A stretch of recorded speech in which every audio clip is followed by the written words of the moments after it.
અમરેલી જિલ્લાના જાફરાબાદ તાલુકાના દુધાળા ગામે રોડ પર ધોળા દિવસે સિંહની લટારનો વિડીયો વાયરલ।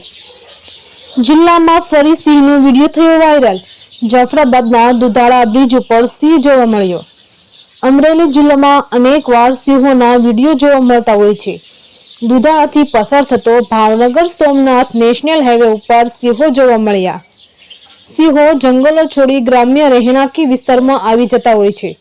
સિંહ રોડ પસાર કરતા મોબાઈલ કેમેરામાં કેદ થયો। સિંહ રોડ પસાર કરતા વાહનોનો પૈડા થંભી ગયા। રિપોર્ટર જિગ્નેશ બારૈયા, જાફરાબાદ।